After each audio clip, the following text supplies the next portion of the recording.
कैसे हो बच्चों? मैं हूँ आपका कुमार रुपेश और आपके लिए लेकर आ गया हूँ एनसीईआरटी सीरीज का अगला सेशन, जहाँ पे हमने लास्ट सेशन में क्लास 10th के साइंस का 9th चैप्टर का पहला सेशन किया था, जहाँ पे हमने फर्स्ट पार्ट में लाइट के बारे में हमने पढ़ा, रिफ्लेक्शन एंड रिफ्रैक्शन, जिसमें हमने कवर किया था रिफ्लेक्शन से जुड़े हुए जितने भी फेनोमेना है और मिरर और रे डायग्राम, इन सभी टॉपिक्स को हमने कवर किया और कैसे इमेज फॉर्मेशन होता है मिरर में हमने उसको देखा। तो आज के सेशन में हम लोग कंप्लीट करने वाले हैं रिफ्लेक्शन ऑफ लाइट को। तो आज का जो टॉपिक है हमारा वो है रिफ्रैक्शन, रिफ्रैक्शन ऑफ लाइट यानी प्रकाश का अपवर्तन। Light seem to travel along straight line path in transparent medium. अगर कोई ट्रांसपेरेंट मीडियम है और उसके थ्रू कोई लाइट ट्रैवल कर रही है तो वो स्ट्रेट लाइन पाथ को फॉलो करती है। What happen when the light enters from one transparent medium to another? क्या होगा अगर लाइट किसी एक ट्रांसपेरेंट मीडियम से दूसरे ट्रांसपेरेंट मीडियम में एंटर करती है? Does it still move along a straight line path और चेंज इट्स डायरेक्शन? क्या वो स्ट्रेट लाइन में मूव करेगा, पाथ पे मूव करेगा, या फिर अपने डायरेक्शन को चेंज करेगा? What shall recall some of our day-to-day experiences? You might have observed that the bottom of a tank or a pond containing water appears to be raised. अगर आप किसी तालाब को या किसी पॉन्ड को या फिर किसी टैंक को देखते हैं तो उसके अंदर का जो पानी भरा होता है ना, उसका जो सरफेस है वो रेज दिखता है, मतलब उभरा हुआ दिखता है। Similarly when a thick glass slab is placed over some printed matter, अगर कोई थिक ग्लास स्लैब है और वो किसी प्रिंटेड मैटर के ऊपर रखा हुआ है तो जो उसमें लेटर्स प्रिंट होते हैं वो भी उभरे हुए दिखाई देते हैं, है ना, through the glass slab. Why does it happen? ऐसा होता क्यों है? Have you seen a pencil partially emerged in water in a glass tumbler? It appears to be displace at the interface of air and water. अगर किसी glass में अगर किसी glass में अगर कोई पेंसिल हम रखते हैं जिसके अंदर पानी भरा हुआ है, ठीक है, तो हम वहां क्या देखते हैं कि जैसे ये हमारा वाटर का सरफेस है और ये हमने इसके अंदर पेंसिल रखा, ठीक।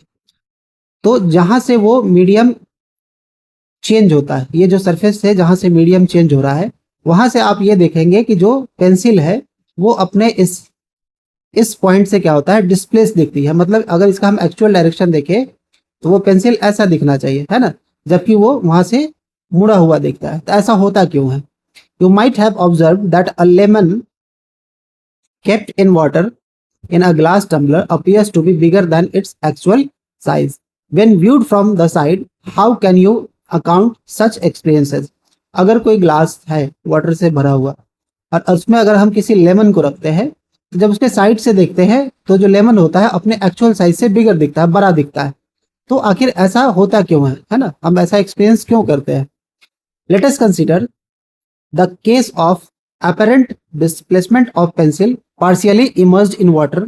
The light reaching you from the portion of the pencil inside the water seems to come from a different direction compared to the part above water. तो देखिए, जब लाइट्स रीच करती है from the portion of the pencil inside the water, तो ये जो portion है pencil inside the water और ये बाहर का पोर्शन है ना, तो यहाँ हम दो मीडियम देखते हैं, ये हमारा लिक्विड है ना, और ये हमारा एयर है, ठीक। This makes the pencil appears to displace at the interface, और यही दोनों मीडियम जो है ये इस पेंसिल के जो उसका एक्चुअल पाथ है उससे हम उसका डिस्प्लेसमेंट देखते हैं। For similar reason letters appears to be raise, इसी कारणों से जो हमने थिक ग्लास स्लैब के अंदर जो हम प्रिंटेड पेपर्स के ऊपर जो मैटर्स लिखे होते हैं जब उनको हम देखते हैं तो वो भी हमको इसी तरीके से दिखाई देता है, बड़ा दिखाई देता है। For similar reason to letter appears to be raised when seen through a glass slab placed over it. Does a pencil appear to be displaced to the same extent if instead of water we use liquid like kerosene और turpentine? Sorry, turpentine, will the letters appears to rise to the same height if we replace a glass slab with a transparent plastic slab? तो क्या ये सिर्फ water में ही होगा? अगर हम उसको केरोसिन में रखें या टर्पेंटाइन में रखें तो जो लेटर्स अपीयर होते क्या ऐसे ही दिखेंगे, या फिर इसी तरीके से if we replace a glass slab with a transparent plastic slab, अगर हम ग्लास के बदले किसी ट्रांसपेरेंट प्लास्टिक स्लैब को रखें तो क्या फिर वो इसी तरीके से दिखाई देगा? How sorry you will find that the extent of the effect of different for different pairs of media, है ना? तो हम ये देखेंगे कि जो इफेक्ट होता है ये अलग होता है, खासकर तब जब हम अलग अलग डिफरेंट पेयर्स को लेते हैं, है ना? मीडियम के अलग अलग पेयर्स को जब हम देखते हैं तब ये होता है. This observation indicate that light does not travel in the same direction in all media. तो हम इस कंक्लूजन पे पहुंचते हैं कि जो लाइट्स ट्रेवल करती है तो अगर वो किसी एक मीडियम में रहे, है ना, अगर वो सिर्फ एक ही मीडियम में ट्रेवल कर रही है तो हमेशा वो स्ट्रेट लाइन में रहेगी. लेकिन अगर जैसे ही वो अपना मीडियम चेंज करती है तो उसके एक्चुअल पाथ में थोड़ा बहुत डिफरेंशिएशन आता है, यानी वो अपने एक्चुअल पाथ से डिस्प्लेस हो जाएगा. ठीक, और फिर लेकिन जब वो उसी मीडियम में रहेगा तो फिर वो स्ट्रेट ही ट्रेवल करेगा, है ना? तो ये रहा हमारा मीडियम 2, ठीक, और ये रहा हमारा मीडियम 1. तो ये कह रहा है कि जब कोई लाइट ट्रेवल करती है in the same direction in all media, ठीक, it appears that when travelling obliquely from one medium to another the direction of propagation of light in the second medium change. तो जो direction होता है lights के propagation का वो दूसरे medium में क्या हो जाता है? चेंज हो जाता है. This phenomenon is known as refraction of light, और इसी घटना को हम क्या कहते हैं? रिफ्रैक्शन ऑफ लाइट कहते हैं, यानी प्रकाश का अपवर्तन कहते हैं.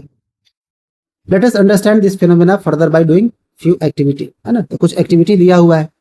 Place a coin at the bottom of a bucket fill with water. तो अगर आप कोई बकेट ले लीजिए, ठीक है, और उसमें किसी कॉइन को इस तरीके से प्लेस कर दीजिए, ठीक, with your eye to side above water. तो आपको अपना आईज को इस जगह पे मान लीजिए कि इस तरीके से आपको प्लेस करना है. सॉरी, थोड़ा छोटा बनाते हैं, ठीक है. इस जगह पे हमने कॉइन को रखा, ठीक, और इसमें कुछ पानी भरा हुआ है, ठीक, और अपने आई साइड्स को इस तरीके से हमको प्लेस करना है ना, यहाँ से, कि यहाँ से जब हम देखें, है ना, तो इसका जो वाटर सरफेस है इससे ऊपर रहना चाहिए, हम इससे ऊपर दिखना चाहिए, उसका वाटर का सरफेस नहीं दिखना चाहिए. तो इससे क्या होगा कि इसके अंदर का जो क्वाइन है ये हम नहीं देख पा रहे. Did you succeed in picking up the coin? क्या आप इस क्वाइन को पिक करने में क्या सक्सेसफुल हुए? तो वो तो दिखेगा नहीं, क्योंकि हमारा जो डायरेक्शन है देखने का उसमें ये वाटर सरफेस हमने ऊपर रखा है, ठीक है. तो जब वाटर सरफेस नहीं दिख रहा है तो क्वाइन भी नहीं दिखेगा. Repeat the activity. Why did you not succeed in doing it in one go? एक बार में जो है आप इसको नहीं देख पा रहे हैं. Ask your friend to do this, compare your experience with theirs. ठीक है, तो इसमें हम क्या करेंगे कि जब आपको कॉइन देखना है तो आपको क्या करना है कि धीरे धीरे धीरे इसमें पानी को, अपने फ्रेंड्स को कहना है कि इसमें थोड़ा और पानी भरो, ठीक है. जैसे जैसे वाटर का लेवल बढ़ते जाएगा तो ये जो कॉइन है आपके लिए विजिबल हो जाएगा. तो ये जस्ट होता है रिफ्रैक्शन के कारण, है ना. यही एक्टिविटी का आगे का है पार्ट जो आप कंटिन्यू कर सकते हैं और करके देख भी सकते हैं. फिर है आपका एक्टिविटी 9.1, इसको भी आप करके देख सकते हैं. 9.9 ये भी आप करके देख सकते हैं. अगला है refraction through a rectangular glass slab. अगर कोई रेक्टेंगुलर ग्लास स्लैब है, आयताकार ग्लास का स्लैब है, to understand the phenomenon of refraction of light through a glass slab let us do on an activity. तो एक एक्टिविटी से हम देखते हैं कि हम किस तरीके से उस ग्लास स्लैब को के थ्रू हम रिफ्रैक्शन को देखते हैं. तो पहला है, इसमें देखिए, fix a sheet of white paper on a drawing board using drawing pins. Place a rectangular glass slab over the sheet in the middle. Draw a outline of the slab with a pencil. Let us name the outline of as ABCD. तो basically ये भी आपका activity है, ठीक है। यहाँ पे possible नहीं है करके दिखाना, आप करके देख सकते हैं, आगे फिगर्स के थ्रू हम इसको समझने का कोशिश करेंगे, ठीक है। तो आइए, यहाँ जो है दिखाया गया है आपको। In this activity you will note the light ray has changed its direction at point O and O dash. Note the both point O and O dash lie on the surface separating two transparent media. Draw a perpendicular N and dash to AB at O and another perpendicular M M dash to CD at O. ठीक है, तो देखिए, दो हमने transparent media के बीच में हमने क्या रखा, एक ग्लास स्लैब को रखा, ठीक। और ये है ना, यहां से हम इसको ड्रॉ करते हैं, एक लाइन ड्रॉ करते हैं, कहां से, ओ से ओ डैश तक, ठीक। और एक आपको नॉर्मल ड्रॉ करना है, एक यहाँ इस पॉइंट पे जहां पे वो मीडिया में एंटर कर रही है, ठीक है, जहां से वो अपना मीडियम को चेंज कर रही है। फिर यहाँ जब वो ग्लास स्लैब से फिर नॉर्मल मीडिया में जा रही है, फिर यहाँ पे आपको इस पॉइंट से आपको एक नॉर्मल ड्रॉ करना है, ठीक, इसके सरफेस के अलोंग, ठीक। तो यहाँ पे हमने लिया एन एन डैश और यहाँ पे हमने लिया एम और एम डैश, जो कि होगा सी डी पे, और एन और एन डैश को हम लोग लेंगे ए बी पे। The light ray at point O has enter from a rare medium to denser medium.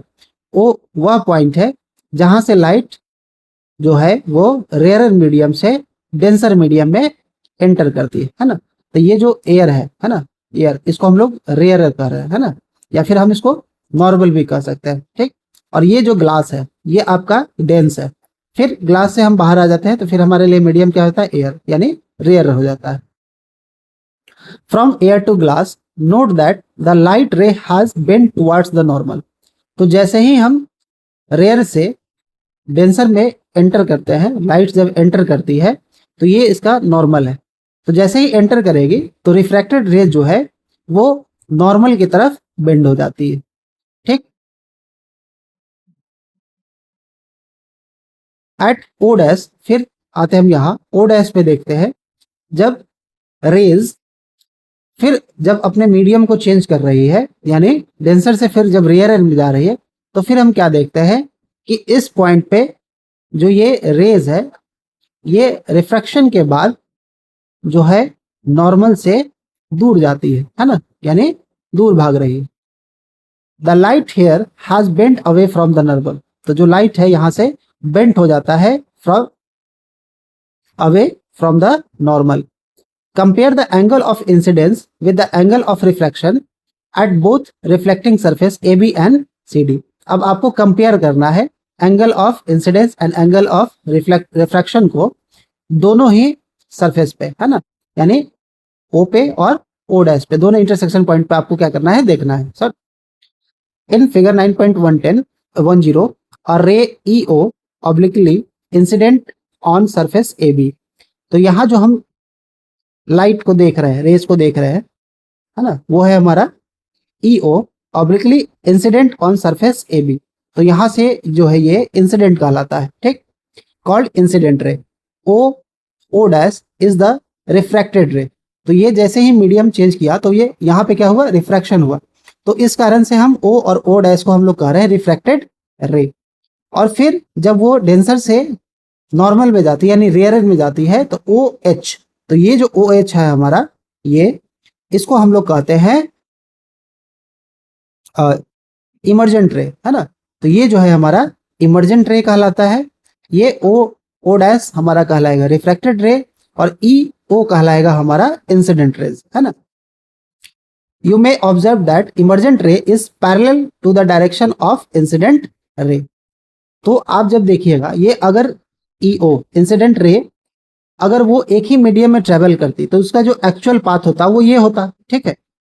लेकिन जब वो वहां से अपने मीडियम को चेंज किया यानी रेयर से डेंस में आया और फिर डेंस से रेयर में आया, तो यहाँ हम क्या देख रहे हैं, यहाँ पे ये जो है दोनों के बीच डिस्टेंस क्या हो जाता है, इक्वल हो जाता है। आफ्टर जब वो इमर्जेंट रे जब बाहर निकलती है मीडियम से तो रेयर में आती है, तो आप यहाँ देखिएगा ये इसके पैरेलल हो जाता है, यानी जो इसका प्रीवियस पाथ था उसके ये पैरेलल चलने लगती है, ठीक। Why does it happen? The extent of bending of the ray of light at opposite parallel faces AB, air glass interface and CD, glass air interface. तो AB जो है इसको हम कह रहे हैं एयर ग्लास इंटरफेस, फिर हमारा CD जो है इसको हम कह रहे हैं ग्लास एयर इंटरफेस, यानी ग्लास से फिर हम एयर की तरफ आ रहे हैं और यहाँ हम एयर से ग्लास की तरफ आ रहे हैं। ठीक, तो इसको इस इंटरफेस को हम लोग कहते हैं एयर ग्लास इंटरफेस और इस इंटरफेस को हम लोग कहते हैं ग्लास एयर इंटरफेस। ठीक, चलिए तो आगे बढ़ते हैं।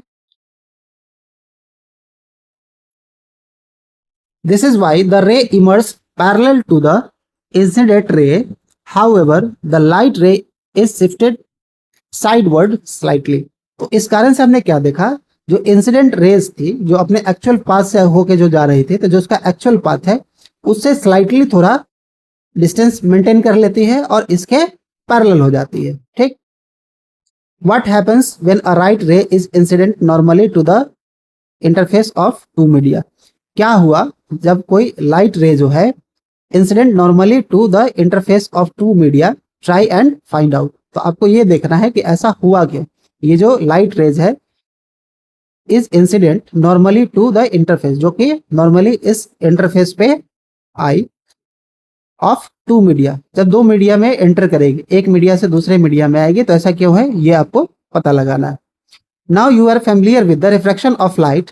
Refraction is due to change in the speed of light.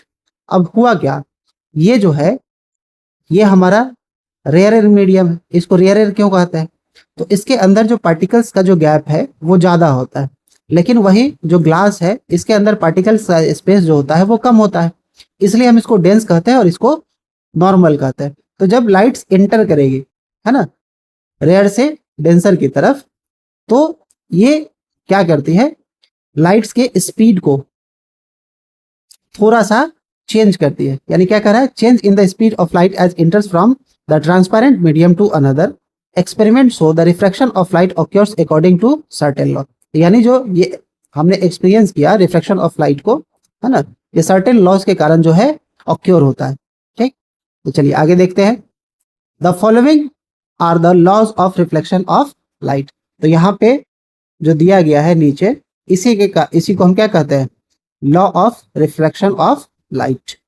The incident ray, the refracted ray and the normal to the interface of two transparent media at the point of incidence all lie in the same plane. यानी जो incident rays है और जो refracted rays है and the normal to the interface of two transparent media at the point of incidence all lie in the same plane. यानी देखिए ये हमारा इंटरफेस है दोनों का, एयर ग्लास इंटरफेस, ये हमारा इंसिडेंट रेज है, ये जो है हमारा इंसिडेंट रे है, और ये हमारा रिफ्रैक्टेड रेज है, और इसको हम नॉर्मल कहते हैं। और ये क्या है, इस पॉइंट पे हमारा इंटरफेस जो है ये ए बी इंटरफेस है, एयर ग्लास इंटरफेस, और इससे एंटर करने के बाद क्या है, ये रिफ्रैक्शन हुआ।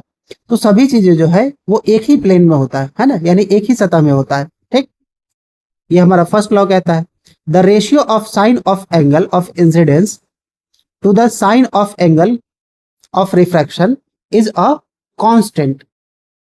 यानी जो रेशियो होता है of sine of angle of incidence to the sign of angle of refraction is a constant, यानी जो साइन आई का वैल्यू होगा और साइन आर का जो वैल्यू होगा वो क्या आएगा, कांस्टेंट होगा। For the light of given colour and for the given pair of media this law is also known as Snell's law. तो इस लॉज को हम क्या कहते हैं, स्नेल लॉ कहते हैं of refraction. This is true for angle 0 is lower than i and i is lower than 90 degree. यानी एंगल ऑफ इंसिडेंस जो है वो होना चाहिए 0 से बड़ा, है ना, और 90 डिग्री से छोटा, यानी 90 डिग्री से लोअर होना चाहिए और 0 डिग्री से बिगर होना चाहिए। If I is the angle of incidence and R is the angle of refraction, then sin I by sin R is equal to constant, है ना। तो देखते हैं कि ये कांस्टेंट हुआ क्यों। ठीक है, तो हम चलते हैं फिर पीछे। ठीक है, ये है हमारा एंगल ऑफ इंसिडेंस और ये हमारा है एंगल ऑफ रिफ्रैक्शन। तो इस दोनों का जो वैल्यू होगा, है ना, sine i by sine r, यानी जो एंगल का वैल्यू आएगा, है ना, एंगल ऑफ रिफ्लेक्शन का और एंगल ऑफ रिफ्रैक्शन का, अगर इस दोनों का हम साइन वैल्यू निकालेंगे तो ये हमेशा क्या आएगा, कांस्टेंट ही आएगा। ठीक है, चलिए, this constant value is called the refractive index. इसी कांस्टेंट वैल्यू को हम लोग क्या कहते हैं, रिफ्रैक्टिव इंडेक्स कहते हैं, of the second medium with respect to the first, यानी दूसरे मीडिया के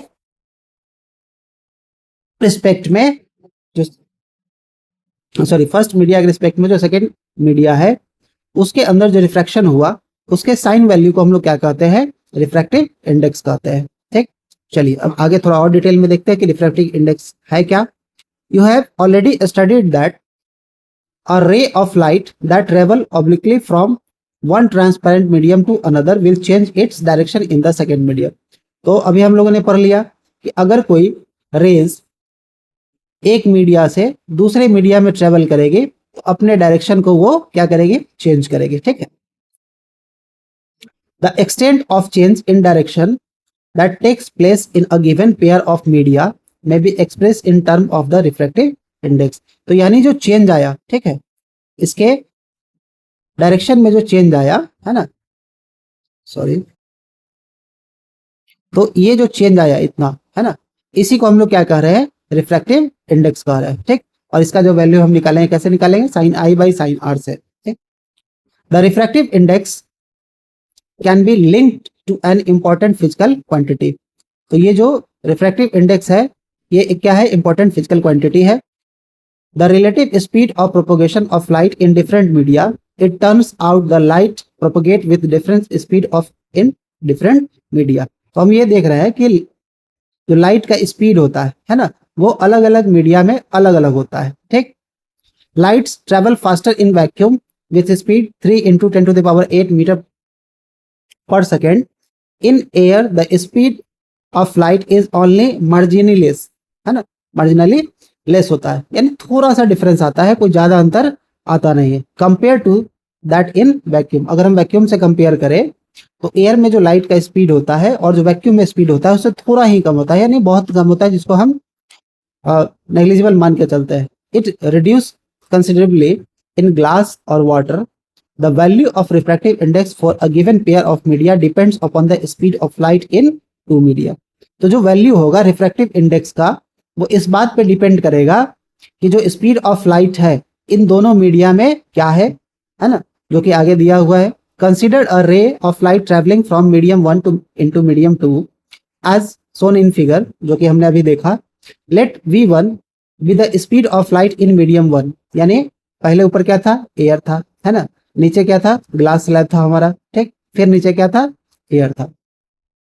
तो इसको मान लेते हैं मीडियम 1, इसको मान लेते हैं मीडियम 2। ठीक, let v1 be the speed of light in medium 1 and v2 be the speed of light in medium 2। तो v1 को का जो स्पीड हमने देखा वो देखा हमने एयर में, और v2 का जो हम स्पीड रख रहे हैं वो है ग्लास में। ठीक, with respect to medium 1 is given by the ratio of speed of light in medium 1 and the speed of light in medium 2। तो बेसिकली रिफ्रैक्टिव इंडेक्स में हम ये देख रहे हैं कि जो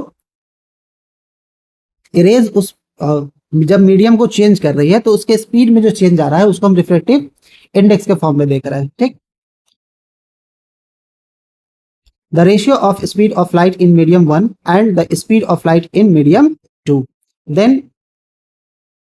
this is usually represented by the symbol n21, है ना, इसको सिंबल से दिखाया गया है n21। this can be expressed in equation form as speed of light in medium 1 divided by speed of light in medium 2, तो जिसको हम दिखाते हैं v1 by v2, तो इसको रेशियो को फॉर्म में हम लिख सकते हैं v1:v2। ठीक, तो बेसिकली यही क्या है, हमारा रिफ्रैक्टिव इंडेक्स है। अगर वही फिर हम मीडियम चेंज कर दे, अगर हम डेंस से अगर हम नॉर्मल की तरफ कर दे, तो फिर हम जो पहला मीडियम था, है ना, जिसे यानी जो इंसिडेंट रे जिस मीडियम में है उसको हम ऊपर रखेंगे, और आफ्टर रिफ्रैक्शन जिस मीडियम में रिफ्रैक्शन होगा उसको हम नीचे रखेंगे। ठीक, तो फिर हम इसको क्या करते हैं, रिवर्स कर देते हैं, n12 कर देते हैं। ठीक, यानी 2 to 1 and 1 for 2। ठीक, speed of light in medium 2 divided by speed of light in medium 1। फिर इसको लिखेंगे v2 by v1। If medium 1 is vacuum और air, then the refractive index of medium 2 is considered with the respect to vacuum। मान लीजिए कि अगर कोई medium 1 vacuum या फिर एयर है, then the refractive index of medium 2 is considered with respect to vacuum। उसको वैक्यूम में ही रखेंगे, क्यों? क्योंकि एयर का हम लोग नेग्लिजिबल मान के चलते हैं। This is called the absolute refractive index for the of the medium. इसी को हम क्या कहते हैं? Absolute refractive index of medium कहते हैं। It is simply represented as n2 if the if c is the speed of light in air and v is the speed of light in the medium, then the refractive index of the medium nm is given by। मान लीजिए कि अगर हम air और किसी और medium का अगर हम देख रहे हैं रिफ्रैक्टिव इंडेक्स, तो उसको लिखेंगे एन एम, क्योंकि हमको मीडियम देखना है कि एयर से किस मीडियम में जा रही है और वहां पे स्पीड का लाइट जो है वो कितना अफेक्ट होता है। तो इसको लिखेंगे speed of light in air divided by speed of light in medium. तो ये हमारा लिखा जाएगा c बाई v, यानी c is to v। v हमारा speed of light in medium और speed of air in medium को दिखाएंगे हम c से। ठीक, चलिए। The absolute refractive index of a medium simply called its refractive index. तो जो रिफ्रैक्टिव इंडेक्स ऑफ मीडियम होता है उसको सिंपली हम कहते हैं refractive index. The refractive index of several media is given in table 9.3. From the table you can know the refractive index of water NW is 1.33.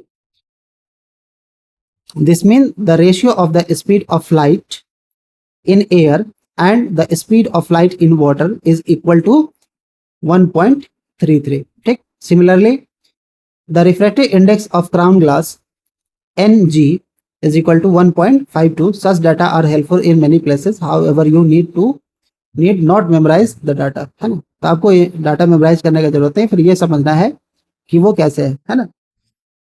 तो देखिए यहाँ पे रिफ्रैक्टिव इंडेक्स दिखाया गया है, आइस में क्या है, वाटर में क्या है, अल्कोहल में क्या है।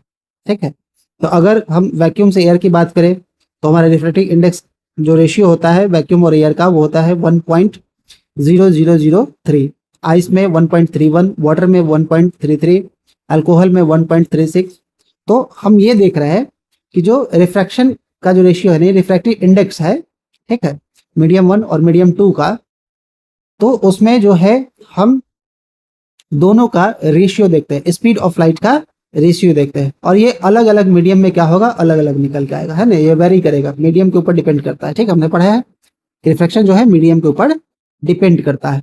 ठीक, ये टेबल हमने देख लिया। चलिए, more to know the ability of medium to refract is also expressed in term of optical density. तो किसी भी मीडियम का जो एबिलिटी होता है ना, रिफ्लेक्टेड लाइट का, इसको हम एक्सप्रेस करते हैं ऑप्टिकल डेंसिटी के फॉर्म में, है ना। तो हम इसको ऑप्टिकल डेंसिटी भी टर्म कह सकते हैं। Optical density has a definite connotation. तो कॉनोटेशन को कहने का मतलब यह है कि किसी भी शब्द के अलावा अगर हम उसको कोई सांकेतिक फॉर्म में लिखते हैं, यानी सिंबल्स के फॉर्म में लिखते हैं, तो उसको कॉनोटेशन कहते हैं। It is not the same as mass density, है ना। ये मास डेंसिटी के बराबर नहीं होता है। We have been using the term rarer medium and denser medium. तो जो टर्म हम ये यूज कर रहे हैं, rarer medium and denser medium, in this chapter it actually means optically rare medium. यानी इसका बेसिक मीनिंग ये है कि हम इसको ऑप्टिकली रेयर मीडियम कह रहे हैं और ऑप्टिकली डेंसर मीडियम कह रहे हैं respectively. We can say that the medium is optically denser, यानी जो मीडियम होगा वो ऑप्टिकली डेंसर होगा, है ना, देन द अदर, मतलब दूसरे से। यानी वहां जो हम प्रकाश की बात कर रहे हैं, ऑप्टिक्स की बात कर रहे हैं, वो ज्यादा डेंस होगा according to rarer. In comparing to media, the one with the larger refractive index is optically denser medium. यानी जहां पे लार्जर रिफ्रैक्टिव इंडेक्स होगा उसको हम ऑप्टिकली डेंसर कहेंगे। ठीक, the other medium of lower refractive index, यानी जहां पे लोअर रिफ्रैक्टिव इंडेक्स होगा उसको हम ऑप्टिकली रेयरर कहेंगे। The speed of light is higher in rarer. तो जो रेयरर मीडियम होता है, ठीक है, वहां पे जो स्पीड ऑफ लाइट जो होता है वो हायर होता है देन अ डेंसर मीडियम। किसमें? तो डेंसर मीडियम में। ठीक, तो डेंसर मीडियम के अकॉर्डिंग अगर हम देखें तो स्पीड ऑफ लाइट हाइयर होता है किसमें, rare medium. Thus a ray of light travelling from a rare medium to denser medium slow down. इसी कारण से क्या है, जब लाइट्स रेयर मीडियम से डेंसर मीडियम में एंटर करती है तो वो स्लो डाउन हो जाती है और वो बेंड करती है टुवर्ड्स द नॉर्मल, यानी नॉर्मल की तरफ। तो when it travels from a denser medium to rare medium it speeds up and bends away from the normal. और जब वो डेंसर से रेयर में आती है तो उसका स्पीड फिर इंक्रीज हो जाता है, बढ़ जाता है, और फिर वो बेंड करती है अवे टू द नॉर्मल। ठीक, तो इसको इस तरीके से याद रखेंगे कि अगर हम, है ना, अगर रेज रेयर टू डेंसर में मूव कर रही है, इट मीन्स कि ये जो है नॉर्मल से क्या होगा, नॉर्मल के नजदीक आएगी, क्लोज आएगी, है ना, यानी जो रिफ्रैक्टेड रे है नॉर्मल्स की तरफ बेंड करेगी। अगर वही लाइट रेज अगर डेंसर टू रेयरर में एंटर करेंगे तो जो इमर्जेंट रे है वो क्या हो जाएगा, बाहर की तरफ जाएगी। ठीक है, यानी नॉर्मल से दूर भागेगी, यानी रेयर टू डेंसर तो नॉर्मल के क्लोज आएगी, अगर वो डेंसर से रेयर में जा रही है तो नॉर्मल से वो दूर भागेगी। ठीक, इसको इस तरीके से हम याद रखेंगे। ठीक है, चलिए आगे बढ़ते हैं। अगला आपको कुछ एनसीईआरटी के क्वेश्चंस का सेक्शन है, आप इसको देख सकते हैं। चलिए अब देखते हैं रिफ्रैक्शन बाय स्फेरिकल लेंसेज, है ना। तो जो स्फेरिकल लेंसेज होते हैं इनके द्वारा जो रिफ्रैक्शन होता है उसके बारे में देखेंगे। You might have seen watch makers using a small magnifying glass to see tiny parts. आप जब किसी वॉच मेकर के पास जाइएगा तो जब वो घड़ी को बनाता है तो उसके पास एक छोटे छोटे से मैग्नीफाइंग ग्लासेस होते हैं ताकि वो क्लॉक के घड़ी के जो टाइनी पार्ट्स होते हैं उसको देख सके, ताकि उसको अच्छे से रिपेयर कर पाए। Have you ever touch the surface of a magnifying glass with your hand. आपने कभी किसी मैग्नीफाइंग ग्लास को हाथ से टच करके देखा है तो उसका जो सरफेस होता है ना, वो कर्व दिखता है। जो उसका ऊपर का जो प्लेन सरफेस है जो वो या तो प्लेन सरफेस होगा या फिर कर्व होगा। Is it thicker in the middle, और वो जो है मिडल में थिकर होगा और एट द एज, है ना। तो मिडिल में देखिएगा वो थिकर होगा और एज पे क्या होगा, वो थिन होगा, पतला होगा। The glass used in spectacles and that by a watch maker are example of lenses. यानी वो ग्लास जो हम लोग यूज करते हैं या फिर वॉच मेकर के पास जो हम मैग्नीफाइंग ग्लास देखते हैं, ये बेसिकली सब क्या है, लेंस है। ठीक है, तो देखते हैं लेंस है क्या आखिर। How does it bend lights ray, ये कैसे लाइट्स को बेंड करती है, लाइट रेज को।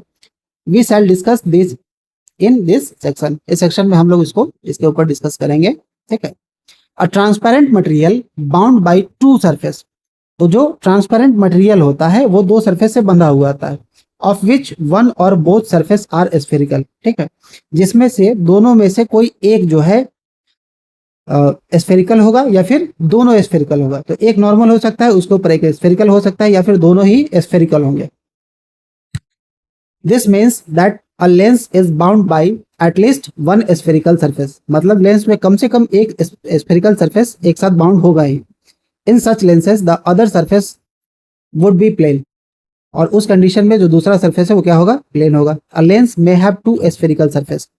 तो वैसे लेंस जो है जिसमें दो स्फेरिकल सरफेस होते हैं और जो आउटवर्ड बल्ज करता है, मतलब उभरा हुआ था, बल्ज का मतलब उभरा हुआ, तो जो दोनों तरफ है ना, बाहर की तरफ जब उभरा हुआ होगा, such lens is called double convex lens. इसको जो है हम क्या कहते हैं, डबल कॉन्वेक्स लेंस कहते हैं। तो ये जो आप लेंस देख रहे हैं, ठीक है, ये बेसिकली जो है, हम यहाँ से इसको इस तरीके से बीच से डिवाइड करें तो आप इसमें देखिएगा कि दो जो है कर्व है ना, कर्व सरफेस का, बल्ज सरफेस का हमने दो स्फेरिकल सरफेस को बाउंड किया है, तब जाके ये क्या बना है, कॉन्वेक्स बना है। ठीक,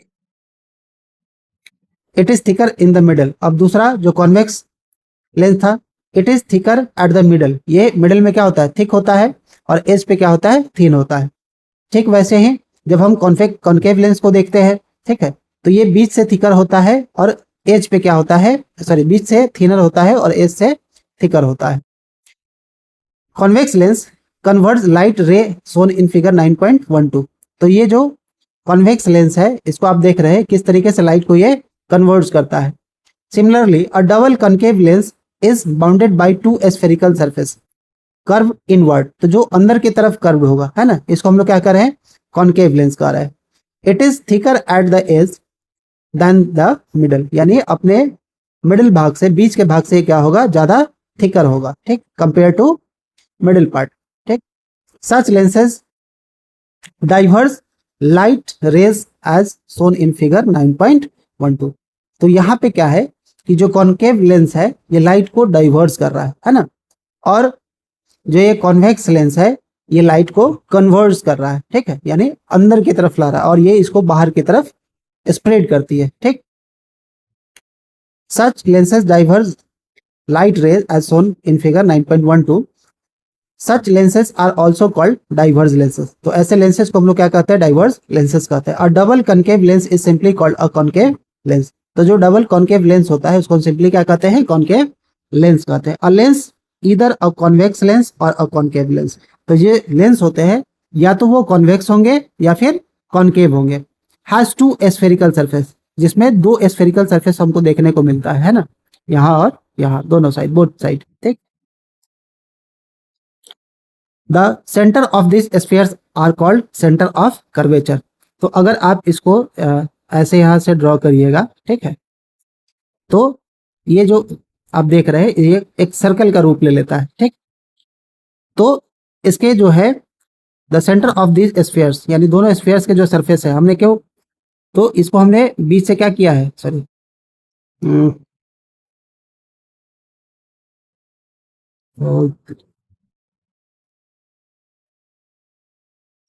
तो अगर इसको हम 20 से डिवाइड करें तो आप देखिएगा कि ये जो कर्व सरफेस है, इस तरीके से अगर हम एक सर्कल बनाए तो एक सर्कल इधर बन जाएगा, ठीक है, और दूसरा सर्कल अगर इधर बनाए तो दूसरा सर्कल एक इधर बन जाएगा, ठीक है। तो इस तरीके से हम देख सकते हैं। तो इसका भी एक सेंटर होगा, और इधर से जो हम सर्कल बनाएंगे, है ना, इसका भी एक सरफेस होगा, ठीक है। तो यहाँ सॉरी सेंटर होगा, है ना। तो इसको कहते हैं हम centre of curvature of lens, usually represented by letter C. तो इस आपको अगर आप ड्रॉ करें, क्योंकि ये बहुत बड़ा बनेगा, हम छोटा बना के दिखा रहे हैं, तो ये जो है ये कहलाता है सेंटर ऑफ कर्वेचर, ठीक, जिसको हम आगे फिर देखते हैं। Since there are two centre of curvature, जबकि यहाँ पे दो सेंटर ऑफ कर्वेचर होगा, एक इस साइड और एक इस साइड, है ना, तो एक राइट साइड और एक left side, C1 and C2. An imaginary straight line passing through the two center of curvature of a lens is called principal axis. यानी एक इमेजिनरी लाइन जो इस दोनों के तरफ जो सेंटर ऑफ कर्वेचर है उसको जो मिलाएगा, है ना, उसको हम कहते हैं principal axis. The central point of a lens is its optical centre, और लेंस का जो सेंटर पॉइंट होता है ये, जिसके थ्रू प्रिंसिपल एक्सिस जो ये लाइन है, इमेजिनरी लाइन, ये इससे होकर गुजरती है, इसको हम कहते हैं optical centre. It is usually represented by letter O, तो जिसको हम रिप्रेजेंट कर रहे हैं यूजुअली लेटर ओ से। A ray of light through the optical centre of lens passes without suffering any deviation. A ray of light through the optical center of a lens passes without suffering any deviation. तो जो रे of light होता है, अगर इसके optical centre से अगर इसको हम पास कराए तो बिना किसी डेविएशन के या बिना किसी सफरिंग के ये सीधे स्ट्रेट ट्रेवल करेगा, है ना। The effective diameter of the circular outline of a spherical lens is called its aperture. तो जो इफेक्टिव डायमीटर होता है उस सर्कुलर आउटलाइन का, उस स्फेरिकल लेंसेज का, वो कहलाता है उसका aperture. We shall confine our discussion in chapter to such lenses whose aperture is much less than its radius of curvature and two center of curvature are equidistant from the optical center O. Such lenses are called thin lenses with a small aperture. What happens when the parallel rays of light are incident on a lens? Let us do an activity to understand this. ठीक है, तो यहाँ हम क्या देख रहे हैं, sorry, यहाँ हम क्या देख रहे हैं कि देखिए ये जो होता है ना, इसका जो डायमीटर है ना, इसको हम लोग क्या कर रहे हैं, एपरेचर कर रहे हैं। तो इसमें क्या है कि ज्यादा है ना, इसमें क्या है, कम है। तो इसी को एक्टिविटी के थ्रू हम यहाँ पे देख सकते हैं, ठीक है। चलिए, तो एक्टिविटी दिया हुआ है और इसके थ्रू आप ये इसको आप इसका पता लगा सकते हैं, ठीक। चलिए आगे देखते हैं। The paper begins to burn producing smoke. जब हम किसी पेपर को जलाते हैं तो वो क्या करता है, स्मोक को प्रोड्यूस करता है। इट में even catch fire after a while, और धीरे धीरे क्या है कि एक समय ऐसा आता है कि वो आग जो है आग जलने लगता है या फायर को कैच करता है। वाई डज इट हैपन, है ना, why does this happen? The light from the sun constitute parallel rays of light. These rays were converged by the lens at the sharp, bright spot formed on the paper. तो बचपन में हम सभी ने activity किया होगा, ठीक है। तो जो मैग्नीफाइंग ग्लास हमारे इंस्ट्रूमेंट बॉक्स में होता था, ठीक है, उसके थ्रू हम लोग क्या करते थे, क्योंकि उसमें जो है लेंस होता है, ठीक है, उसमें देखिएगा बीच में बल्ज होता है और साइड्स में थिन होता है। इट मीन्स कि वो जो है हमारा कॉन्वेक्स लेंस है। तो कॉन्वेक्स लेंस क्या करती है, लाइट को कन्वर्ज करती है ना। तो जो रेज आ रहे हैं, है ना, उन सभी को एक ही पॉइंट पे वो क्या करती है, ले आती है। तो जिसके कारण क्या है कि टाइम बीतने के बाद, कुछ समय के बाद जो है, हम वहां पे क्या देखते हैं कि जो रेज थे वो सभी एक ही जगह पे कॉन्स्टिट्यूट हो जाता है, और इसके कारण क्या है, धीरे धीरे वो पेपर जो है जलना शुरू कर देता है, ठीक है। In fact the bright spot you got on the paper is a real image of the sun. और आप क्या देखते हैं कि जो ब्राइट स्पॉट होता है ना, तो उस पेपर पे हम क्या देखते थे कि लाइट एक ही जगह पे इस पॉइंट पे जमा हो जाती थी, है ना, और बहुत ज्यादा ब्राइट दिखता था। तो इसको हम कह सकते हैं कि ये जो है सन का इमेज फॉर्म कर रहा है, ठीक। The concentration of the sunlight at a point generated heat. और बहुत सारे सनलाइट का जो है यहाँ पे क्या हुआ, बहुत सारे रेज जो है एक साथ कंस्टिट्यूट हो गए, एक साथ जमा हो गए, जिस कारण से एक ही पॉइंट पे बहुत सारे सनरेज आए, जिसके कारण क्या हुआ कि यहाँ पे हीट प्रोड्यूस होने लगा, और हीट प्रोडक्शन के कारण धीरे धीरे जो है वो पेपर जलने लगा, ठीक। Now we shall consider rays of light parallel to the principal axis of a lens. What happens when you pass such rays of light through a lens.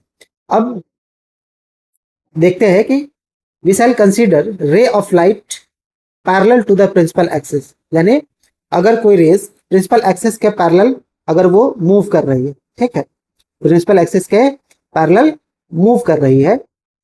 What happens when you such rays of light through a lens. अगर क्या होगा जब ये rays principal axis के parallel होकर किसी भी lens से होकर गुजरेंगे, ठीक।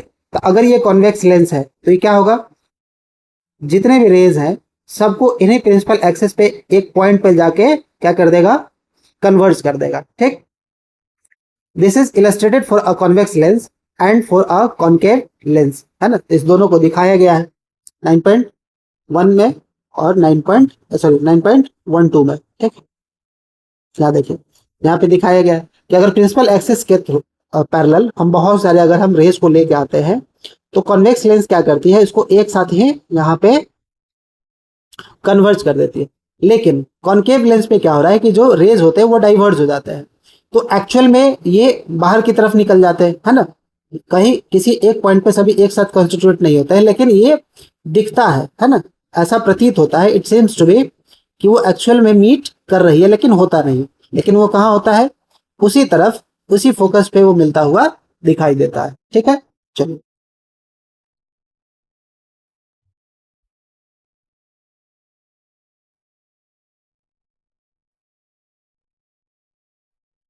carefully, several rays of light parallel to the principal axis are falling on convex lens. These rays, after reflection from the lens, are converging on a point on the principal axis. तो carefully आप देखिएगा, तो जो ये convex lens है, after converging ये सभी जाके प्रिंसिपल एक्सिस के एक पॉइंट पे एक साथ कन्वर्ज हो जाते हैं, मर्ज हो जाते हैं, है ना। This point on the principal axis is called principal focus, और इसी को हम क्या कहते हैं, प्रिंसिपल फोकस कहते हैं, ठीक,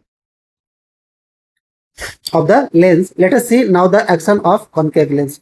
फिर आगे ऑब्जर्व करते हैं 9.12 बी में, carefully several rays of light parallel to the principal axis are falling on a concave lens. अगर वो कॉन्केव लेंस पे फॉल कर रहा है, सॉरी, है ना,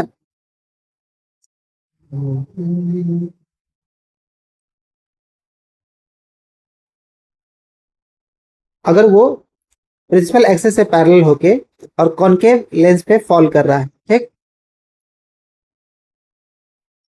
तो यहां क्या देखते हैं, these rays after reflection from the lens are appearing to diverse from a point on the principal axis, this point to be principal axis is called principal focus of the concave lens. तो यहाँ पे हम क्या देखते हैं कि ये बाहर की तरफ डाइवर्ज हो गया, लेकिन अगर इसको हम पीछे की तरफ ड्रॉ करें तो किसी एक पॉइंट पे जो है ये क्या है, वर्चुअली दिखती है कि यहाँ पे ये इंटरसेक्ट कर रहा है, तो इस पॉइंट को भी हम क्या कहते हैं, प्रिंसिपल फोकस कहते हैं। ठीक, आई बात समझ में? चलिए आगे चलते हैं। If you pass parallel ray from the opposite surface of the lens, अगर कोई भी पैरेलल रे जो है from the opposite surface of the lens, you get another principal focus on the opposite side, यानी दूसरे साइड भी जब आप देखेंगे तो वहां पे भी आपको एक फोकस पॉइंट मिलेगा जिसको हम रिप्रेजेंट करते हैं प्रिंसिपल फोकस से। However a lens has two principal foci, तो ये कैसे हो सकता है कि किसी भी लेंस का दो प्रिंसिपल फोकस हो सकता है, has two principal foci. They are represented by f1 f2। The distance of the principal focus from the optical centre of a lens is called focal length, है ना। तो जो लेंस था, है ना, आगे चल के हम फिर हम देखेंगे, उसको समझेंगे। How can you find the focal length of a convex lens? Recall the activity 9.11 जो हमने 9.11 में किया था। In this activity the distance between position of the lens and the position of the image of the sun gives a approximate focal length of the lens। यानी जो distance था किसके बीच, position of the lens and the position of the image, यानी position of lens और position of the image of the sun gives the approximate focal length of the lens, जिसके कारण हम क्या है कि उस लेंस का हम फोकल लेंथ निकालते हैं। ठीक, निकाल पाए थे। चलिए अब हमको देखना है image formation of lens. Lens form images bye refracting light, तो लेंस में जो इमेज फॉर्मेशन होता है वो रिफ्रैक्शन से होता है। ठीक है, और वही जब हम मिरर में पढ़ रहे थे तो मिरर के द्वारा जो इमेज फॉर्म होता है वो होता है रिफ्लेक्शन से। ठीक है, तो लेंस में जो इमेज फॉर्म होगा वो होगा रिफ्रैक्शन के थ्रू, और मिरर में जो इमेज फॉर्म होगा वो होगा रिफ्लेक्शन के through. How do lenses from image, जो लेंसेज है वो इमेज को कैसे बनाते हैं, इसका नेचर क्या होता है, let us study for a concave lens first. फिर आपका यहाँ पे एक्टिविटी दे रखा है, आप इसको कर सकते हैं। ठीक, यहाँ पे आपका टेबल दे रखा है कि ऑब्जेक्ट का पोजीशन क्या होगा तो इमेज कैसा बनेगा, इमेज का साइज क्या होगा और इमेज का नेचर क्या होगा। ठीक है, चलिए एक बार इसको देख लेते हैं। तो ये कंडीशन दिया हुआ है किसका, ये कंडीशन आपका दिया हुआ है कॉन्वेक्स लेंस का। ठीक है, तो कॉन्वेक्स लेंस में अगर ऑब्जेक्ट इंफिनिटी पे होगा तो पोजीशन ऑफ द इमेज होगा वो फोकस पे, कहाँ, f2 पे, और इमेज का जो साइज होगा हाईली डिमिनिश यानी पॉइंट साइज होगा। ठीक, nature of the image real and inverted, अगर ऑब्जेक्ट जो है बियॉन्ड 2f1 होगा, है ना, यानी बियॉन्ड सेंटर ऑफ कर्वेचर होगा, तो इमेज जो है लेंस के अपोजिट साइड यानी right side f2 and 2f2 के बीच में बनेगा, यानी focus and centre of curvature के बीच में बनेगा, और इमेज का जो साइज होगा वो डिमिनिश होगा, लेकिन वहां भी इमेज जो है हमारा रियल एंड इन्वर्टेड होगा। अगर ऑब्जेक्ट जो है सेंटर ऑफ कर्वेचर पे है तो जो उसका इमेज है वो भी सेंटर ऑफ कर्वेचर पे ही बनेगा, अदर साइड, जो कि होगा सेम साइज का, यानी ऑब्जेक्ट का जो इमेज बनेगा वो बनेगा सेम साइज का, और ये भी हमारा रियल एंड इन्वर्टेड बनेगा। ठीक है,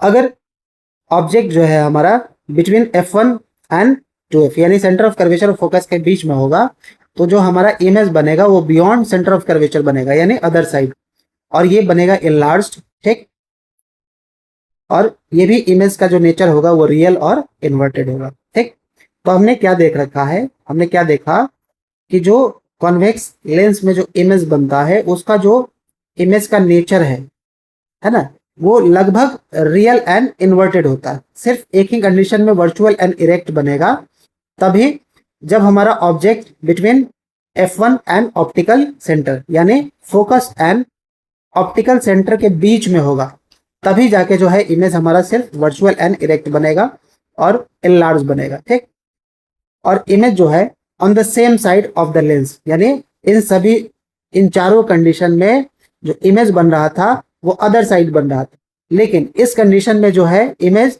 सेम साइड बनेगा। तो अगर कॉन्वेक्स लेंस में इमेज सेम साइड बनता है तो वो वर्चुअल होता है और इरेक्ट होता है। ठीक, अब एक कंडीशन आपका बच गया जो कि है एट फोकस। अगर ऑब्जेक्ट फोकस पे है तो इमेज उसका इन्फिनिटी पे बनेगा, ठीक है, लेकिन इमेज का जो सॉरी पोजीशन जो होगा वो इन्फिनिटी पे होगा। क्यों होगा? क्योंकि इमेज कभी बनेगा ही नहीं। तो जब बनेगा ही नहीं तो हम कह सकते हैं कि इमेज कहां बनेगा, उसका पोजीशन क्या होगा, तो इन्फिनिटी पे। क्यों? आगे चल के देखेंगे कि क्यों नहीं होता है, ठीक। चलिए, अब आपको समझना है इमेज फॉर्मेशन इन यूजिंग रे डायग्राम। रे डायग्राम की हेल्प से जो है हम इमेज फॉर्मेशन कैसे करते हैं, ठीक। तो पहला कंडीशन अब देखिए।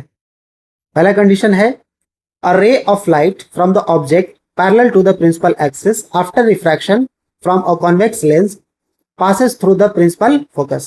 अगर कोई इंसिडेंट रेज जो है ना, वो अगर प्रिंसिपल एक्सिस के पैरेलल होके जा रही है ना, अगर कोई रेज प्रिंसिपल एक्सिस के पैरेलल होके जा रही है तो आफ्टर रिफ्रैक्शन वो जो है कहां से होके गुजरेगा, तो वो कॉन्वेक्स लेंस के प्रिंसिपल फोकस से होके गुजरेगा on the other side of the lens, जो कि यहाँ फिगर में दिखाया गया है। फिर है इन केस ऑफ कॉनकेव लेंस, अगर वो लेंस कॉनकेव हुआ, ठीक है, तो उस कंडीशन में अगर हम रेस को प्रिंसिपल एक्सिस के पैरेलल लाएंगे तो क्या होगा, in case of a concave lens the ray appears to diverge from the principal focus located on the same side of the lens, ठीक। अब यहां आप देखिए, अब क्या हुआ कि रिफ्रैक्शन के बाद ये जो रेज है ये क्या हो गई, डाइवर्ज हो गई, है ना। तो ये तो प्रिंसिपल एक्सिस की तरफ आया ही नहीं, यहाँ पे कन्वर्जन के बाद वो प्रिंसिपल एक्सिस पे आया, यहाँ तो आया ही नहीं। तो इस पाथ को अगर हम देखें तो ये लग रहा है ये इस डायरेक्शन से होके गई है ना, ये इस डायरेक्शन से होके गई है। तो हम कह सकते हैं कि ये भी प्रिंसिपल फोकस से ही होके गुजरता हुआ दिखता है ना, होता नहीं है, दिखता है, इट सीम्स टू बी, है ना। और कहाँ होता है, तो सेम साइड, और कॉन्वेक्स में other side of the lens, ठीक। नेक्स्ट कंडीशन है हमारा a ray of light passing through a principal focus after refraction from a convex lens will emerge parallel to the principal axis। अगर किसी convex lens में अगर हम raise को focus से होके गुजारते हैं, है ना, अगर वो फोकस से होके आ रहा है तो आफ्टर रिफ्रैक्शन वो प्रिंसिपल एक्सिस के क्या हो जाता है, पैरेलल हो जाता है ना। अगर वो कॉनकेव लेंस है तो अगर हम उसको फोकस से होके गुजारते हैं, ठीक, तो क्या है, फोकस से होके जा रहा है, आफ्टर डाइवर्जन ये क्या है, प्रिंसिपल एक्सिस के पैरेलल हो जाता है, ठीक। A ray of light appearing to meet the principal focus of a concave lens after refraction will emerge parallel to the principal axis। और इमर्ज होके ये क्या है, प्रिंसिपल एक्सिस के पैरेलल हो जाता है। थर्ड कंडीशन है आपका a ray of light passing through the optical center। अगर कोई भी रेज उस लेंस के ऑप्टिकल सेंटर से होके अगर गुजरेगा, है ना, तो उसमें किसी भी तरीके का ना ही कन्वर्जन देखने को मिलेगा ना ही डाइवर्जन कह सकते हैं, यानी किसी भी तरीके का डेविएशन नहीं होता है, यानी उसके पाथ में कोई चेंज नहीं आता है, ठीक। तो यही हमारा तीसरा रे डायग्राम का, ठीक है। अब देखिए the ray diagram for the image formation in a convex lens for a few position of the object are shown. तो जो डायग्राम है इमेज फॉर्मेशन का किसमें, कॉन्वेक्स लेंस का, ठीक है, उसमें कुछ पोजीशंस दिए हुए हैं ऑब्जेक्ट का, जिसको हम यहाँ पे देखते हैं। The ray diagram representing the image formation in concave lens for various position of the object are shown. अलग अलग पोजीशन पे हम देखते हैं कि उसका इमेज फॉर्मेशन कैसे होता है, ठीक। पहला देखिए, ठीक।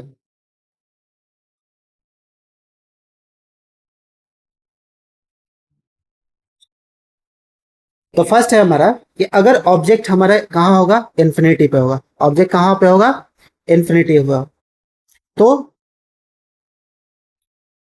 आफ्टर कन्वर्जिंग ये सभी कहाँ पे जाके मिल रहे हैं, तो फोकस पे, है ना। तो हम कह सकते हैं कि अगर ऑब्जेक्ट हमारा इमेज पे है, ठीक है, तो सॉरी ऑब्जेक्ट हमारा इन्फिनिटी पे है तो इमेज कहाँ पे बन रहा है, हमारे प्रिंसिपल फोकस पे बन रहा है ना, मतलब अदर साइड, ठीक है। तो इमेज कहाँ बन रहा है, प्रिंसिपल फोकस पे, है ना, राइट साइड। ऑब्जेक्ट का साइज क्या होगा, तो हाईली डिमिनिश होगा, यानी पॉइंट साइज होगा, ठीक। इमेज कैसा होगा, है ना। तो अभी हमने देखा कि चारों कंडीशन में है ना। टोटल 4 कंडीशन में जो है, एक में तो इमेज फॉर्म ही नहीं होता है, टोटल 4 कंडीशन में रियल एंड इन्वर्टेड बनता है। ठीक है, रियल एंड इन्वर्टेड बनता है, यानी उल्टा बनेगा। सिर्फ एक ही कंडीशन होगा जहां पे वो वर्चुअल और इरेक्ट बनेगा। ठीक, चलिए देखते हैं। अगला पोजीशन है कि अगर ऑब्जेक्ट इन्फिनिटी कहें या फिर हम बियॉन्ड सेंटर ऑफ कर्वेचर कहें, ये 2f है ना, इसको हम क्या कर रहे हैं, बियॉन्ड सेंटर ऑफ कर्वेचर कर रहे हैं। ठीक, तो ये हमारा C1 एंड C2 दिखाया गया है। तो अगर ऑब्जेक्ट C1 से बिफोर प्लेस्ड है, ऑब्जेक्ट C1 से बिफोर प्लेस्ड है, तो आप यहाँ पे देखिए 2 रे डायग्राम्स आपको दिखाए गए। एक पहला, अगर हम प्रिंसिपल एक्सिस के पैरेलल होकर गुजरते हैं तो आफ्टर कन्वर्जिंग ये फोकस से होकर गुजरता है, तो ये इसका पाथवे है। ठीक, दूसरा, अगर हम किसी भी रेस को उसके ऑप्टिकल सेंटर से होकर निकालते हैं, गुजारते हैं, तो उसमें किसी भी तरीके का डेविएशन नहीं देखने को मिलता। तो आप यहाँ देख रहे होंगे किसी प्रकार का डेविएशन नहीं है। तो इस दोनों रेस के हेल्प से हम क्या करते हैं, इमेज फॉर्मेशन को समझते हैं। तो अगर ऑब्जेक्ट C1 से बिफोर है तो उसका जो इमेज बनेगा वो कहाँ बनेगा, अदर साइड प्रिंसिपल फोकस और सेंटर ऑफ कर्वेचर के बीच में बनेगा। ठीक, तो इमेज जो है हमारा कहाँ बना, राइट साइड कहाँ पे बना, तो F2 एंड 2F2 के बीच में, यानी C2 के बीच में। ठीक, इमेज क्या बना, तो इमेज बना हमारा रियल। क्या बताए थे, रियल कब बनेगा, जब रेस एक दूसरे को एक्चुअल में इंटरसेक्ट करेगी तो रियल ही बनेगा, है ना। एक्चुअल में इंटरसेक्शन नहीं होगा तो इमेज हमारा रियल नहीं बनेगा। ठीक, इमेज का साइज क्या है, तो इमेज जो है छोटा बनेगा, किससे, compare to the object size. कैसा है, तो इमेज हमारा रियल बन रहा है और क्या बन रहा है, इन्वर्टेड बन रहा है, यानी उल्टा बन रहा है। ठीक, चलिए थर्ड कंडीशन देखते हैं। अगर हमारा ऑब्जेक्ट सेंटर ऑफ कर्वेचर पे है तो उसका इमेज भी कहाँ बन रहा है, सेंटर ऑफ कर्वेचर पे बन रहा है, यानी C1 पे है तो इसका इमेज कहाँ बन रहा है, C2 पे। ठीक, तो अगर ऑब्जेक्ट सेंटर ऑफ कर्वेचर पे है तो उसका इमेज कहाँ बनेगा, सेंटर ऑफ कर्वेचर पे ही बनेगा। ऑब्जेक्ट का साइज इमेज का जो साइज होगा वो सेम होगा, किसके, as compare to the object size. ठीक, इमेज का नेचर क्या होगा, तो इमेज होगा रियल एंड इन्वर्टेड। ठीक, चलिए फोर्थ कंडीशन देखते हैं। अगर हमारा ऑब्जेक्ट को हम प्लेस करें centre of curvature and principal focus के बीच में, यानी C1 एंड F1 के बीच में, बिटवीन इसके अगर हम प्लेस कर दें, तो जो इसका इमेज बनेगा वो बनेगा बियॉन्ड सेंटर ऑफ कर्वेचर, यानी बियॉन्ड C2 बनेगा, इसके बाद जाके बनेगा। ठीक, अब जो है इमेज हमारा कहाँ बन रहा है, तो बियॉन्ड C2 बन रहा है। ठीक, इमेज का साइज क्या है, तो इनलार्ज है। ठीक है, बहुत बड़ा बन रहा है as compare to the object size.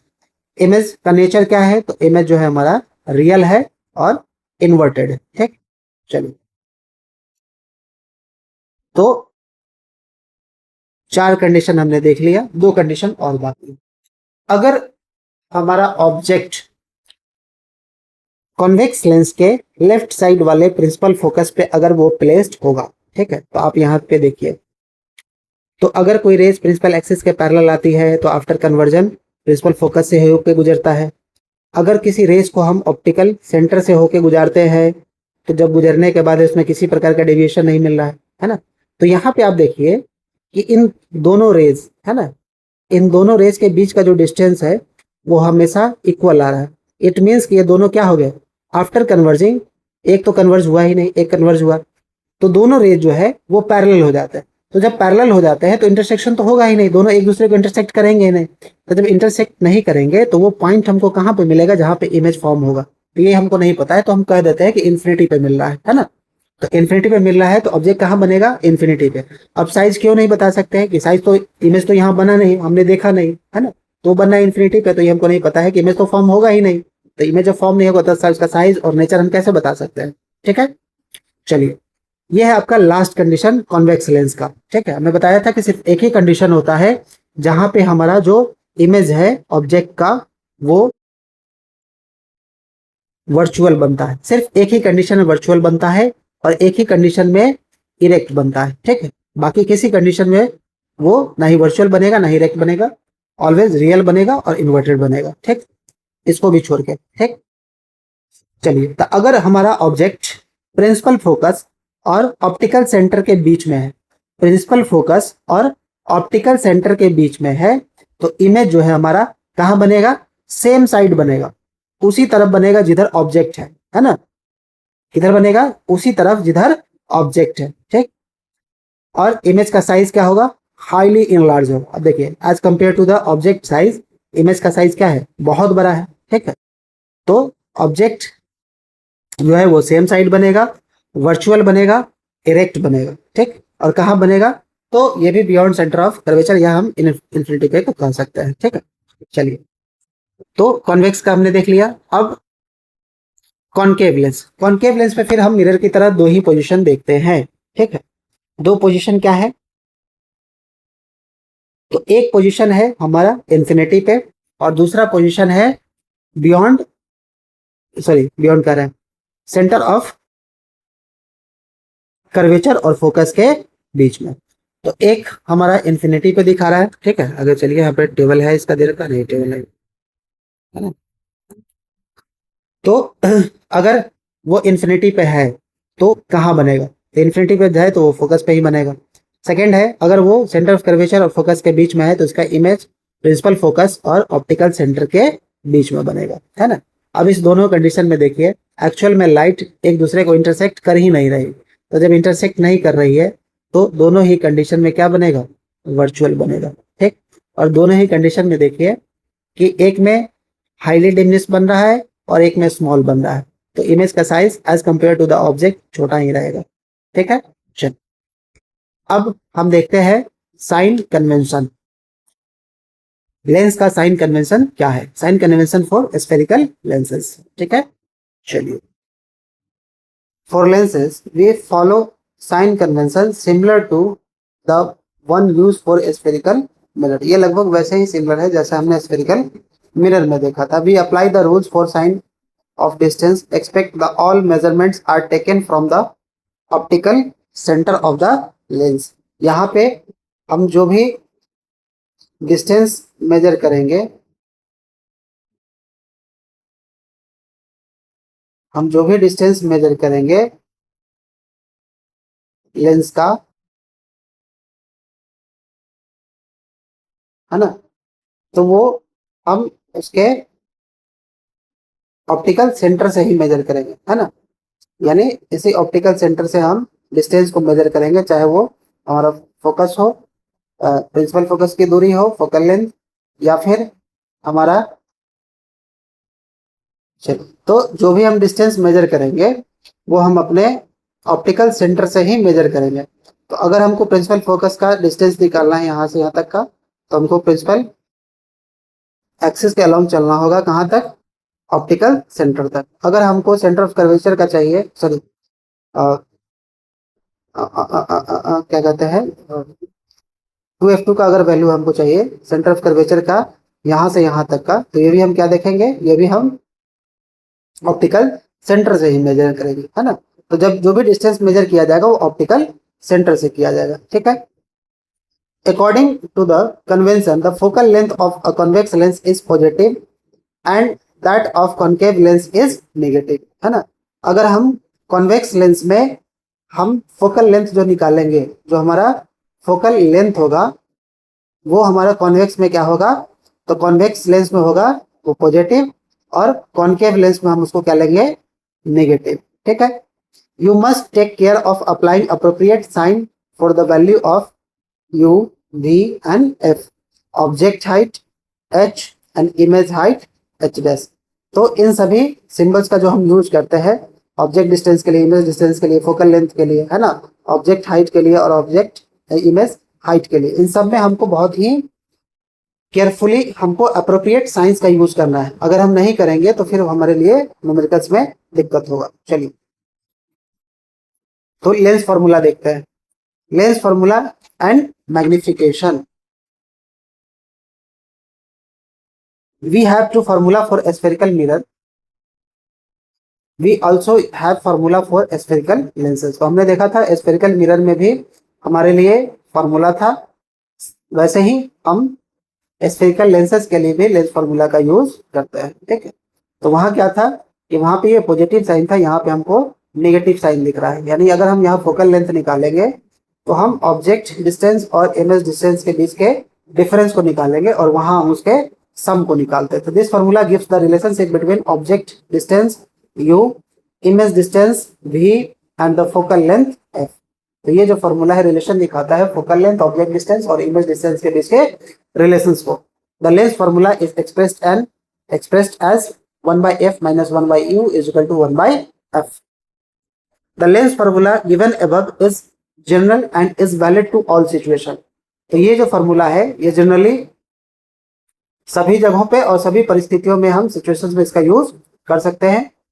Any spherical lenses है ना, या फिर वो कॉन्वेक्स हो या फिर कॉनकेव हो। Take proper care of the sign of different quantities. आपको साइन कन्वेंशन याद रखना है, नहीं तो आपके न्यूमेरिकल्स में गलती हो सकती है, आपको न्यूमेरिकल गलत हो सकता है।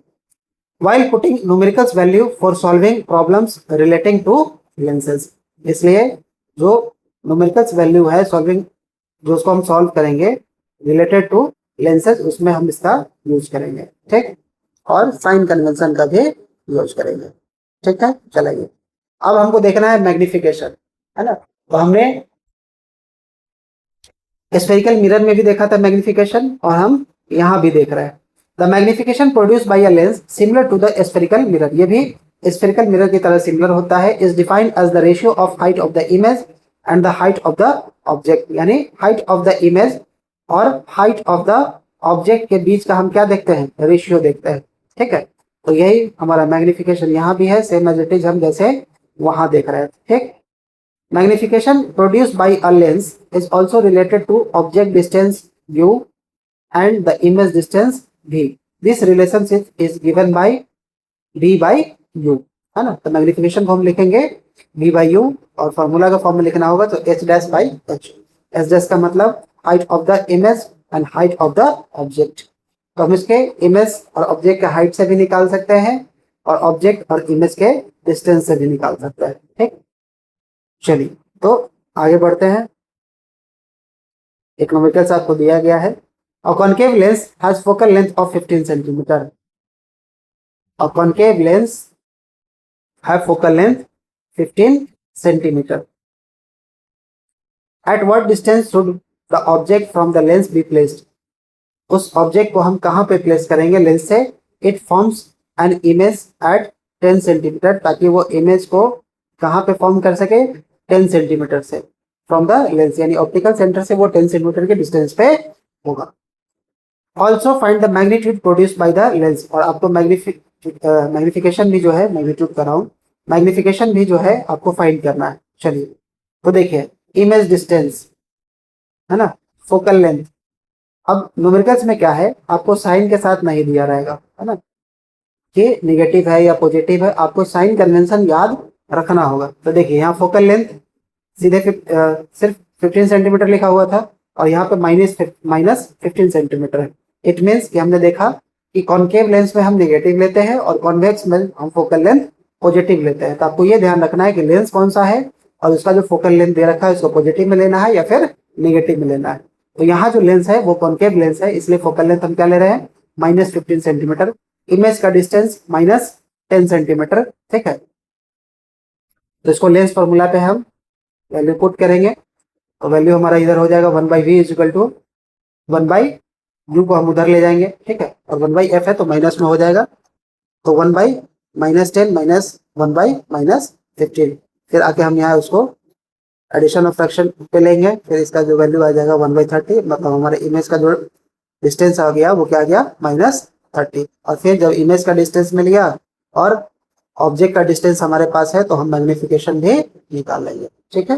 तो इस तरीके से बहुत ही न्यूमेरिकल्स इजी होते हैं, लेकिन सिर्फ और सिर्फ आपको ये ध्यान रखना है कि हम प्रॉपरली साइन कन्वेंशन का हम यूज करें। अगर आपको साइन कन्वेंशन याद नहीं है तो आपका न्यूमेरिकल्स सही नहीं बनेगा, ठीक है। चलिए आगे बढ़ते हैं। अब आता अगला टॉपिक है पावर ऑफ लेंसेज। ये जो लेंस होते हैं इनका पावर क्या होता है ना। You have already learned that ability of lens to converge or diverge light rays depends on its focal length। हमने ये स्टडी कर लिया है कि जो लेंसेज का डाइवर्जन या जो कन्वर्जन होता है, ठीक है, वो उसकी जो क्षमता होती है वो डिपेंड करती है फोकल लेंथ पे कि वो जो लेंस है वो कितना डाइवर्ज करेगा और कितना कन्वर्ज करेगा। For example a convex lens of short focal length, अगर कोई कॉन्वेक्स लेंस है ना, और उसका शॉर्ट फोकल लेंथ है तो लाइट्स को बेंड करेगा थ्रू लार्ज एंगल्स यानी बड़े एंगल्स के साथ, by the focusing then closer to the optical centre, जो कि ऑप्टिकल सेंटर्स के क्लोज होगा। Similarly concave lens of a very short focal length causes higher divergence, है ना, हाइयर डाइवर्जन। तो अगर फोकल लेंथ हम छोटा कर दे कॉन्वेक्स लेंस में तो क्या होगा कि लाइट्स को बहुत ज्यादा एंगल से बेंड करना होगा तभी जाके वो फोकस पे मीट कर पाएगा, है ना। लेकिन अगर वो कॉन्केव लेंस है तो वहां डाइवर्जन ज्यादा होगा ताकि वो रेस को फोकस प्रिंसिपल फोकस पे मीट करा सके, है ना, प्रिंसिपल फोकस से होके जा सके। Then one with longer focal length, the degree of convergence or divergence of light rays achieved by a lens is expressed in term of its power, है ना। तो जो डिग्री होता है ना, यानी कितना कन्वर्जन हो रहा है, जो डिस्प्लेसमेंट हो रहा है वो कितना अपने एक्चुअल पास से डाइवर्ज हो रहा है या फिर कन्वर्ज हो रहा है, उसको हम लेंस के पावर के फॉर्म में दिखाते हैं। The power of lens is defined as the reciprocal of its focal length, it is represented by the letter P। The power of the power P of a lens of focal length f is given by, तो इसका होता है P is equal to 1 by f, यानी किसी भी lens का जो power होगा उसके फोकल लेंथ का रेसिप्रोकल होगा, ठीक है।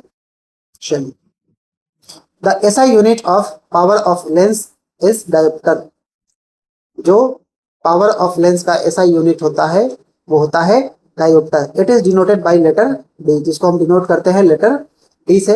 If f is expressed in metre then power is expressed in dioptre. तो जो लेंथ है तो लेंथ को हम, लेंथ का ऐसा यूनिट क्या है मीटर, तो इसको एक्सप्रेस करते हैं मीटर में। तो इसका पावर का जो ऐसा यूनिट है डायोप्टर, तो उसको हम डी से रिप्रेजेंट करेंगे। One dioptre is the power of lens whose focal length of is 1 metre, है ना। तो अगर किसी भी लेंस का डायोप्टर 1 मीटर दिया हुआ है पावर ऑफ लेंस, तो उसका फोकल लेंथ क्या होगा 1 मीटर, यानी 1d is equal to 1 metre inverse. Inverse क्यों है, क्योंकि अभी हमने बताया कि रेसिप्रोकल है तो इसको इनवर्स लेना हो। You may note that the power of a convex lens is positive, तो कॉन्वेक्स लेंस का जो पावर होता है वो पॉजिटिव होता है और कॉन्केव लेंस का जो पावर होता है वो नेगेटिव होता है, ठीक, ये आपको याद रखना है। यानी कॉन्वेक्स लेंस है तो उसका पावर पॉजिटिव आएगा, ठीक, और अगर वो कॉन्केव लेंस है तो उसका पावर जो होगा वो नेगेटिव आएगा।